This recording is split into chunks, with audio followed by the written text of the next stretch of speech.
ഗുരുപൂർണിമ ദിവസം വിദ്യാർത്ഥികളെ കൊണ്ട് അധ്യാപകരുടെ കാൽ കഴുകിച്ചു. ഇതിനെതിരെ വിദ്യാഭ്യാസ മന്ത്രിയുടെ ശക്തമായ വിമർശനം. മാവേലിക്കരയിലെ സ്വകാര്യ വിദ്യാഭ്യാസ സ്ഥാപനത്തിൽ ഗുരുപൂർണിമ ദിവസം വിദ്യാർത്ഥികളെ കൊണ്ട് അധ്യാപകരുടെ കാൽ കഴുകിച്ചിരുന്നു. ഈ ദൃശ്യങ്ങൾ സാമൂഹ്യ മാധ്യമങ്ങളിൽ പ്രചരിച്ചതോടെയാണ് പ്രതിഷേധങ്ങൾ പൊട്ടിപ്പുറപ്പെട്ടത്. കുട്ടികൾ അധ്യാപകരുടെ കാൽ കഴുകുന്ന ദൃശ്യങ്ങൾ കണ്ടവർ അതിനെ ലജ്ജാകരം എന്നാണ് വിശേഷിപ്പിച്ചത്.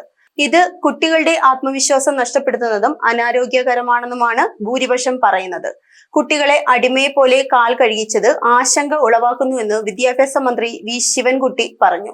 ഇത് കുട്ടികളുടെയും അധ്യാപകരുടെയും വ്യക്തിത്വത്തെ അപമാനിക്കുന്നതാണ്. ഇതിലൂടെ എന്തെങ്കിലും ആത്മീയത പ്രകടമാകുന്നുവെന്ന് വിശ്വസിക്കാനാവില്ല. പഠന സ്ഥലങ്ങൾ കുട്ടികളുടെ മൂല്യബോധവും സ്വാഭിമാനവും വളർത്തേണ്ടതാണ്. ഇത്തരം ചടങ്ങുകൾ വിദ്യാഭ്യാസം എന്ന ആശയത്തെ തന്നെ അപഹസിക്കുന്നു.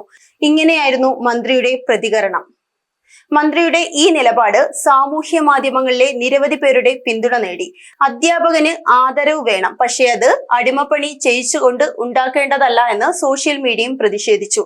അതേസമയം പരിപാടി നടത്തിയ സ്കൂൾ അധികൃതർ ഇപ്പോൾ മൗനത്തിലാണ്. വിദ്യാർത്ഥികൾ ഇച്ഛാപൂർവം പങ്കെടുത്തതാണ്. ഇത് സാംസ്കാരികപരമായ ഒരു ആചാരമാണ് എന്നാണ് പ്രാഥമിക പ്രതികരണം. ഇത് സോഷ്യൽ മീഡിയയിൽ കൂടുതൽ വിമർശനം ഉണ്ടാക്കിയിരുന്നു. പലരും ചോദിക്കുന്നത് ഇത് സംസ്കാരമാണോ പീഡനമാണോ എന്നാണ്. ഈ വിഷയത്തിൽ വിദ്യാഭ്യാസ വകുപ്പ് കൂടുതൽ വിവരങ്ങൾ ശേഖരിച്ചു വരികയാണ്. ഇതിനെതിരെ കർശന നടപടി സ്വീകരിക്കാനാണ് മന്ത്രിയുടെ തീരുമാനം. ഇത്തരം ആചാരങ്ങൾ മറ്റേതെങ്കിലും സ്ഥാപനങ്ങൾ ആവർത്തിക്കാതിരിക്കാൻ സ്കൂളുകൾക്ക് നിർദ്ദേശങ്ങളും സർക്കുലറുകളും ഉടൻ പുറപ്പെടുവിക്കുമെന്ന് കരുതുന്നു. നേരിന്റെ വാർത്തകൾ നിങ്ങളുടെ വിരൽത്തുമ്പിലെത്താനായി സാഗ് ന്യൂസ് ചാനൽ സബ്സ്ക്രൈബ് ചെയ്തും ഷെയർ ചെയ്തും ഒരു ശരിയായ മാധ്യമ നിലപാടിനൊപ്പം നിൽക്കാൻ ഞങ്ങൾ നിങ്ങളെ ക്ഷണിക്കുന്നു.